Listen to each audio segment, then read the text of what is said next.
मित्रांनो, ठरलं तर मग या मालिकेमध्ये चैतन्य पुन्हा पुन्हा अर्जुनला सल्ला देतो की तू मधुभाऊंची केस लांबव, म्हणजे सायली तुझ्या जवळच राहील अजून काही दिवस. तेव्हा अर्जुन म्हणतो, हे आम्हा दोघांनाही आवडणार नाही. माझ्या प्रेमासाठी मी मधुभाऊंची केस लांबवतोय. तेवढ्यातच सायली तेथे येते आणि ती नेमकं तेवढंच ऐकते की मधुभाऊंची केस मी लांबवतोय. तेव्हा सायलीला प्रचंड धक्का बसतो. तर मित्रांनो, आजच्या भागामध्ये नक्की काय घडणार हे आपण पाहूयात. सायली आणि अर्जुन रूममध्ये असतात. त्याचवेळी सायली अर्जुनकडे विषय काढते. मधुभाऊ सुटल्यानंतर पूर्ण आजी, त्याचबरोबर आईंची काय अवस्था होईल माहिती आहे का? कारण मी मधुभाऊंबरोबर आश्रमांतर आपलं लग्न मोडणार. तेव्हा अर्जुन आता विचारात पडतो आणि तिला म्हणतो, यावर आपण काहीतरी मार्ग काढूयात. तेव्हा सायली आता ठीक आहे असं म्हणते. मी त्याच्याकडे पाठ करून मनात विचार करते, तुमचं जर माझ्यावर प्रेम असेल तर ही वेळ येणारच नाही. पण मी कसा अंदाज घेऊ असा सायली आता विचार करते. मग नंतर आता सायली पुन्हा अर्जुनकडे जाते आणि मधुभाऊ सुटल्यानंतर तुम्ही नक्की काय करणार आहात असं विचारते.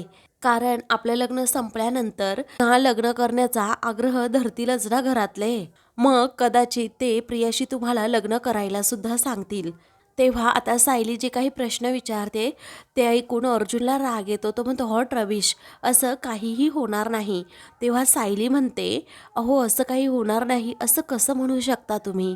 कारण आपलं लग्न आता संपलं तर मग प्रियाबरोबर लग्न करण्याचा हट्ट घरातील सर्वजण धरतात. प्रिया जाऊ देत, दुसऱ्या कोणत्या तरी मुलीबरोबर लग्न करावं लागेलच ना तुम्हाला. तुम्ही नका काळजी करू. तुमच्यासाठी तुम्हाला साजेशी, तुम्हाला अनुरूप असणारी मुलगी नक्कीच शोधेन हा. आता तर मला तुमच्या आवडीनिवडी सुद्धा कळल्या आहेत आणि या घराला कशी सून हवी हेही मला कळलंय.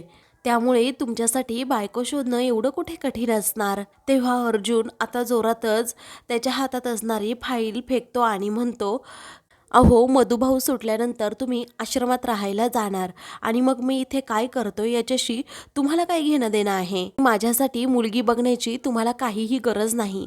माझ्या लाईफचं नक्की काय करायचं ना हे मी माझं बघेन, असं म्हणून अर्जुन हा चिडतो आणि लगेच दार उघडून निघून जातो. तेव्हा सायलीला आता आश्चर्य वाटतं, अर्जुन एवढा अचानक चिडलाच कसा? त्यामुळे ती म्हणते, मी तर फक्त लग्नाचा विषय काढला, यांना एवढं काय झालं चिडायला कळत नाही. इकडे रविराज आता प्रियाचं सगळं बोलणं ऐकत असतो आणि तो दारातच उभा असतो. त्याचवेळी प्रिया आता प्रतिभाला लहानपणीच्या आठवणी सांगू लागते. ताई, तुला माहीत आहे का, लहानपणी मी तुला सोडायचीच नाही आणि नेहमी तुझ्या सतत जवळ राहायची. त्याचबरोबर आपल्या घरासमोर एक बाग होती ना, त्या बागेमध्ये रोज तू मला फिरायला घेऊन जायचीस आणि अगदी माझ्या वयाची होऊन माझ्यासोबत तू खेळायचीस. तेव्हा रविराज आता सगळं बोलणं ऐकत असतो. मग नंतर आता तो विचारात पडतो, ही असं खोटं का बोलतीये? तर प्रिया आता काही पण खोटं खोटं प्रतिमाला सांगू लागते आणि म्हणते, एकदा काय झालं, बागेमध्ये एक मुलगा आला आणि त्याने मला झोपाळ्यावरून पाडलं. तेव्हा तू त्याला खूप ओरडली होती आणि त्याची बहीण माझ्याच वर्गात होती ना, रुचा नावाची. तुला ती रुचा आठवते का ग? मग आता अशी कशी आठवेल असंही प्रिया बोलते. त्यामुळे प्रतिमा आता एकदम शांत होऊन जाते. ती रुचा होती ना, ती जर कधी घरी आली ना तर तू नेहमी तिला जा जा तुझ्या घरी असं म्हणायचीस. त्यावेळी रविराज आता सर्व प्रियाचं बोलणं ऐकून घेतो आणि जोरातच तिच्यावर ओरडत म्हणतो, तन्वी, अगं ज्या गोष्टी घडल्याच नाहीत त्या का सांगतेय तू प्रतिमाला? तेव्हा प्रिया आता खूपच घाबरते आणि मग नंतर मनात ती विचार करते, बापरे, की हा चोरून ऐकत होता तर काही पण खोट्या आठवणी हिला सांगत होते. पुढे रविराज म्हणतो, प्रतिमाने तुझ्या सर्व मित्रमैत्रिणींवर प्रेमच केलंय आणि त्यांच्याबरोबर अगदी प्रेमाने वागलीये, समजलं? ती कधीही कोणावरही ओरडलेली नाहीये आणि घरी येऊ नको असं तिने कुणालाही सांगितलेलं नाही. आणि तुझी शाळा तर सकाळी असायची आणि मग सकाळच्या वेळी तुम्ही दोघी बागेत जाणं कसं शक्य आहे बाळा? अगं मी तुला काय बोलतोय बाळा, तू न घडलेल्या गोष्टी सतत तिला का सांगत असतेस? मी ऐकलं आहे हा, असं म्हणून रविराज आता तिच्यावर ओरडतो. मग आता प्रिया विचार करते की आता ह्याला उत्तर काय द्यावं कळतच नाही. मग आता प्रतिमा देखील तिच्याकडे पाहतच राहते. तेव्हा प्रिया म्हणते, रिव्हर्स सायकोलॉजी. हो, म्हणजे मी कसं आईला खोटं सांगत होते कारण ती माझं खोटं पकडेल आणि खरं काय आहे ना ते सांगेल, या विचाराने मी हा प्लॅन केला होता. मी ना प्रिया बघत होते तिला जुनं काही आठवतंय की नाही असं रविराजला आता ती खोटं खोटंच सांगते. तेव्हा रविराज आता म्हणतो तू ना फॅशन डिझायनिंगकडे जरा लक्ष दे, कारण तेच तुझ्यासाठी महत्त्वाचं आहे. या सायकॉलॉजीच्या भानगडीत तू पडूच नको. आपण प्रतिमाच्या आठवणी जाग्या करतोय, तिची परीक्षा नाही घेत, समजलं? त्यापेक्षा तू तिच्या आयुष्यात घडलेल्या खऱ्या गोष्टी शेअर कर ना. त्याचवेळी प्रिया म्हणते बाबा मी कुठेतरी ऐकलं होतं असा उलटा रस घेतला ना तर मग स्मृती परत यायला मदत होते म्हणून. ठीक आहे बाबा, जे काही खरं घडलं होतं ना तेच मी आईला सांगते. तेव्हा रविराज आता रागातच म्हणतो की जे काही खरं खरं घडलं होतं ना आपण तेच तिच्याशी बोलूयात, चालेल ना? मग आता प्रिया हो म्हणते आणि मग नंतर रविराजला ती म्हणते बाबा मला असं वाटतंय तुम्ही काहीच बोलू नका, मी अगोदर प्रयत्न करून पाहते, कारण उगीच आठवणींची गर्दी व्हायला नको. तेव्हा रविराज म्हणतो असं काहीही होणार नाही. त्यामुळे एक फॅमिली म्हणून आपण ज्या काही आठवणी गोळा केलेल्या आहेत ना त्या प्रतिमाला सांगूयात, चालेल ना प्रतिमा? मग आता ती सुद्धा हो असं म्हणते. रविराज आता बेडवर बसतो आणि म्हणतो की प्रतिमा तू मी आणि तन्वी एकदा तन्वीच्या शाळेत गेलो होतो. आता असं पुढे तो सांगत असतो. त्याचवेळी मात्र त्याला लगेच एक फोन येतो, तर तो फोन अर्जंट असल्यामुळे त्याला लगेच बाहेर जावं लागतं. तेव्हा आपण सर्वजण शाळेत गेलो होतो तेव्हा नक्की काय घडलं होतं मग असं प्रतिमा विचारू लागते.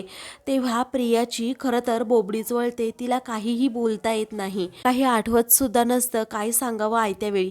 म्हणूनच ती आता म्हणते अगं आई बापरे 11 वाजले, मला ना सकाळी प्रोजेक्टसुद्धा करायचा आहे आणि कॉलेजला सुद्धा जायचं आहे, मी झोपू का गं? प्रतिमा म्हणते नको, मला सांग ना पुढे काय झालं.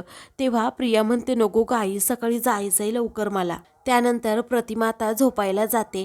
तर आता प्रिया गुड नाईट आई असं म्हणून आता झोपण्याचं नाटक करते, पण मनात विचार करते बापरे आज तर मी थोडक्यात बचावले, कारण जर रविराजने सगळं सत्य प्रतिमाला सांगितलं असतं तर नक्कीच तिला काहीतरी आठवलं असतं आणि रोज रोज मी तन्वीची आठवणी तरी कुठून आणू. आज थोडक्यात बचावले आहे, परंतु रोज कसं होणार या विचाराने ती घाबरते. दुसरीकडे अर्जुन आणि चैतन्य वर टेरेसवर असतात. त्याचवेळी आता चैतन्य विचारतो अरे काय झालं, बोल ना पटकन, काही शेअर करायचंय का तुला माझ्याशी? तेव्हा अर्जुन म्हणतो बोलण्यासारखं काही राहिलंय का?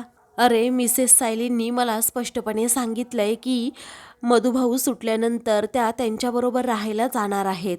मला माहीत आहे मधुभाऊ सुटल्याचा आनंद मला सुद्धा तेवढाच होणार आहे, पण त्यानंतरचा जो त्रास होणार आहे ना तो फक्त मलाच भोगावा लागणार आहे. आणि मिसेस सायली तर आत्ताच माझ्यासाठी मुलगी सुद्धा शोधायला लागले आहेत. तेव्हा चैतन्य म्हणतो की मला माहीत आहे या गोष्टीवर सोल्युशन काढायला पाहिजे आणि ते आत्ता या क्षणी काढायला हवंय.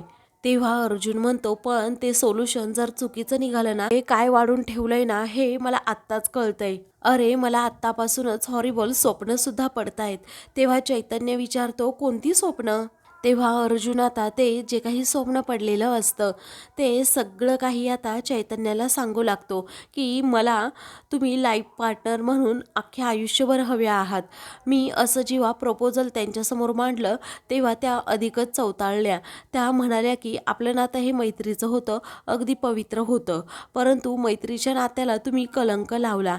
तुमच्या मनात ज्या काही फिलिंग्स माझ्याबद्दल आहेत ना त्या माझ्या मनात अजिबात तुमच्याबद्दल नाही आहे. आता सायलीने माझ्या प्रेमासाठी नकार दिलेला असतो आणि हेच अर्जुन चैतन्याला सांगतो. पुढे आता अर्जुन म्हणतो की हे स्वप्न जर खरं झालं ना चैतन्य तर माझा जीव जाईल. आता हे ऐकल्यानंतर चैतन्य घाबरतो. तो म्हणतो काही पण काय बोलतोस रे अर्जुन? तेव्हा अर्जुन म्हणतो त्या अगोदर आपल्याला काहीतरी विचार करावा लागेल, काहीतरी सोल्युशन यावर काढावंच लागेल. तेव्हा चैतन्य आता विचार करतो आणि म्हणतो सायली वहिनी तुझ्याकडे राहावी यासाठी माझ्याकडे एक सोल्युशन आहे. तेव्हा अर्जुन विचारतो कोणतं सोल्युशन आहे ना ते अगोदर सांग, मी काहीही करायला तयार आहे. तेव्हा चैतन्य म्हणतो मधुभाऊ जेलमधून सुटावेत यासाठी आपल्याकडे पुरावे आहेत बरोबर? तेव्हा अर्जुन म्हणतो हो बरोबर आहे. त्याच कंडक्टवर बेल मिळणं जवळजवळ कठीण आहे बरोबर ना? तेव्हा अर्जुन म्हणतो हो, पण जर त्यांना बेल मिळाली तर सायली वहिनी या घरातून तुझ्या आयुष्यातून कायमच्या निघून जातील, बरोबर ना? त्यावेळी अर्जुन म्हणतो हो बरोबर आहे. तेव्हा सायली वहिनी जर इथेच थांबावी असं तुला वाटत असेल तर मधुभाऊंचं जेलमधून बाहेर येणं हे आपण थोडं लांबवलं तर काही होऊ शकतं का? तेव्हा अर्जुन आता चैतन्याकडे पाहतच राहतो.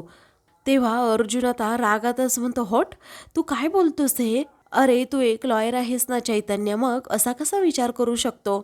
आपण असं कायद्याचं उल्लंघन नाही करू शकत. त्याचबरोबर आपण आपल्या स्वार्थासाठी मधुभाऊंना जेलमध्ये ठेवणं हे सुद्धा मला पटत नाहीये.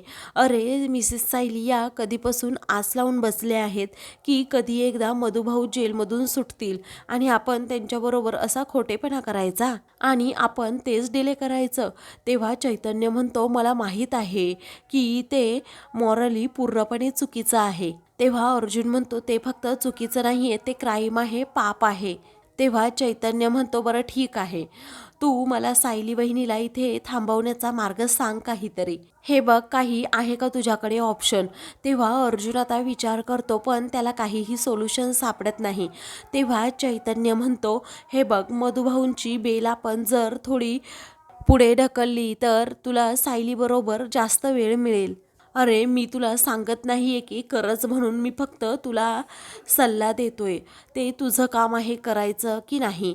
तेव्हा अर्जुन म्हणतो नाही, मी नाही असं करू शकत. अरे मधुभाऊंना जेलमधून बाहेर काढण्यासाठी किती मेहनत घेतली आपण आणि तो स्वतः पुरावा समोर दिसतोय, मग आपण असा डिले करायचा का? हे इम्पॉसिबल आहे. त्यावेळी आता चैतन्य म्हणतो ठीक आहे, मी तुला फक्त मदत करण्याचा प्रयत्न करत होतो, पण तुला ऐकायचंच नसेल तर मी काय करू शकतो?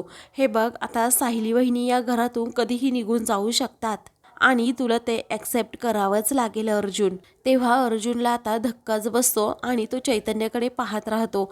मनात विचार करतो खरंच ना, आता मधुभाऊ सुटले तर सायली वहिनी कधीही घरातून जातील, हे सत्य कसं स्वीकारू मी? पुढे आता चैतन्य जाता जाता एक सल्ला देऊ लागतो. अर्जुन आपण वर्षानुवर्ष एक म्हण ऐकतोय आणि तुला ती मान्य करावीच लागेल. म्हणजे ती चुकीची तर नसेल ना?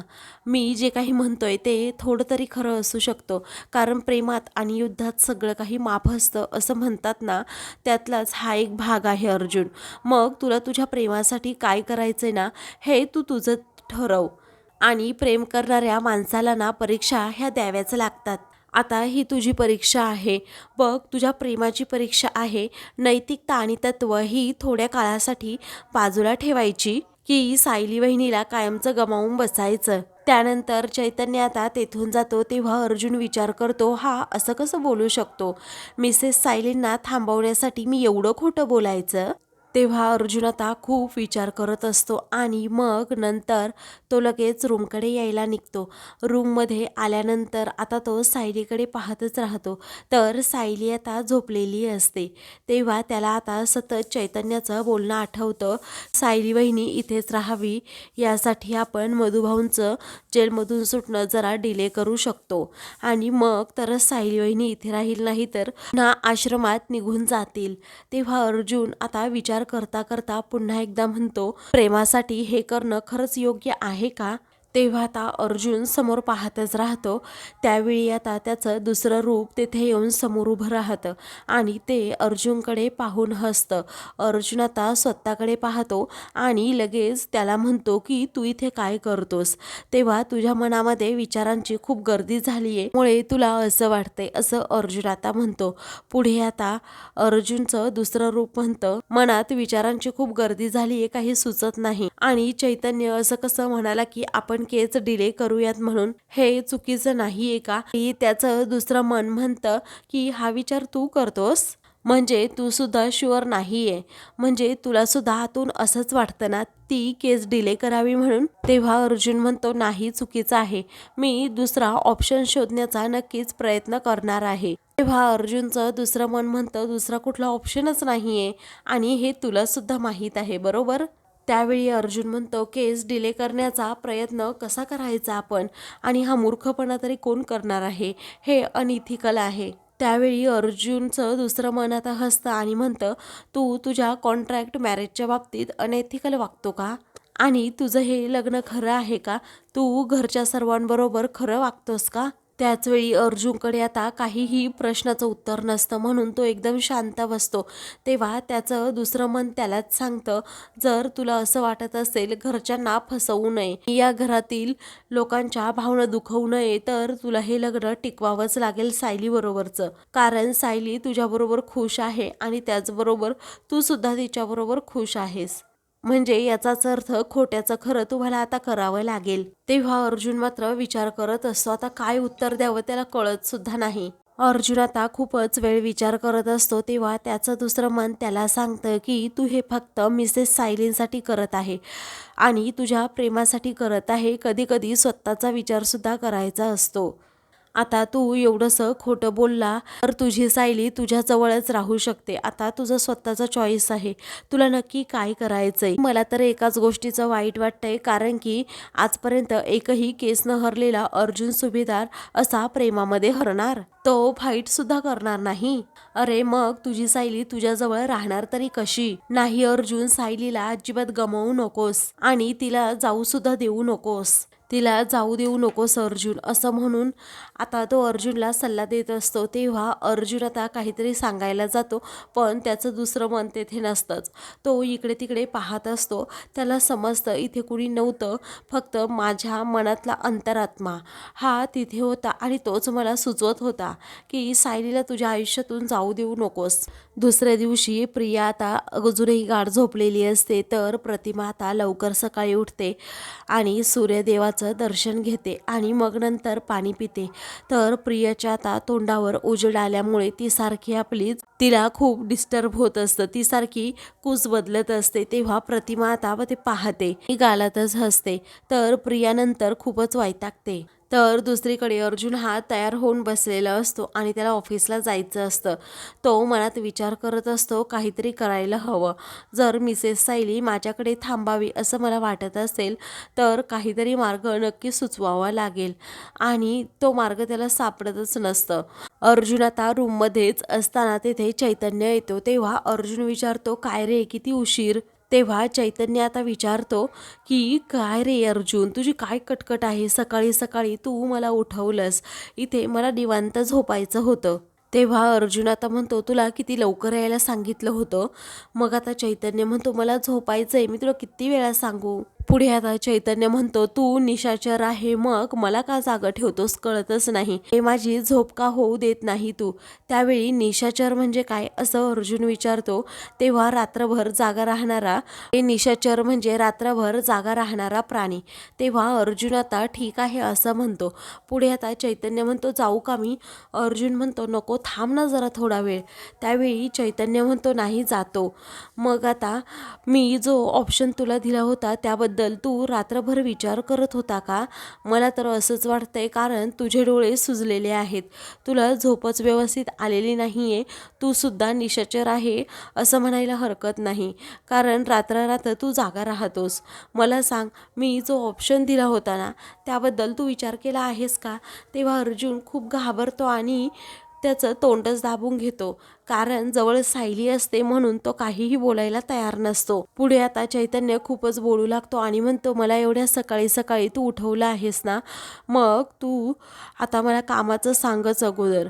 हे बघ, सकाळी सकाळी उठवलं आहेस, मग तू मधुभाऊंच्या केसच्या बाबतीत नक्की काय ठरवलं आहे ते पण सांग. तू ही केस डिले करणार होता, त्याचं काय झालं? असं म्हणून आता चैतन्य त्याला जाब विचारत असतं. अर्जुन अजूनही त्याला म्हणत असतो की जरा गप्प बस, उगीच सायली ऐकेल, परंतु चैतन्यने काही ऐकलंच नसतं. हे आता चैतन्य सारखा सारखा फोर्स करतो, रे सांग ना, मधुभाऊंची केस डिले करणार होता त्याबद्दल काय झालं? तू विचार केला आहेस का? तेवढ्यातच सायली आता तेथे येते आणि दरवाजा उघडून समोर पाहते, तर अर्जुन आणि चैतन्य कोणत्या तरी विषयावर बोलत असतात हे तिला समजतं. मग आता ती त्यांच्याकडे पाहतच राहते.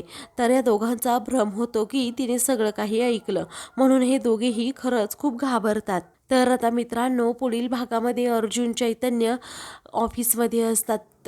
अर्जुन नेहमीप्रमाणे खूप डिस्टर्ब असतो, कारण त्याला सायलीला विचारायचं असतं की तू माझ्याबरोबर इथेच राहशील का. पण अर्जुनच्या तोंडातून हे शब्द फुटतच नसतात. त्यावेळी आता अर्जुन हा म्हणतो की मला माझं खरं प्रेम मिळवायचंय.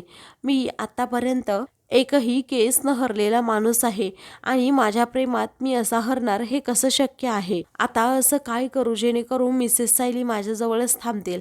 चैतन्य पुन्हा तेथे येतो आणि अर्जुनला सल्ला देतो, जर तू मधुभाऊंची केस थोडी लांबवली तर मग नक्कीच सायली वहिनी इथे थांबू शकतात. तेव्हा अर्जुन रागातच म्हणतो, मला आणि मिसेस सायलींना हे अजिबात आवडणार नाही की प्रेमासाठी मी मधुभाऊंची केस लांबवतोय. आता असं म्हटल्याबरोबरच सायली तेथे येते आणि सर्व बोलणं ऐकते. अशाच मालिकेंचे पुढील भाग पाहण्यासाठी चॅनलला सबस्क्राईब करा.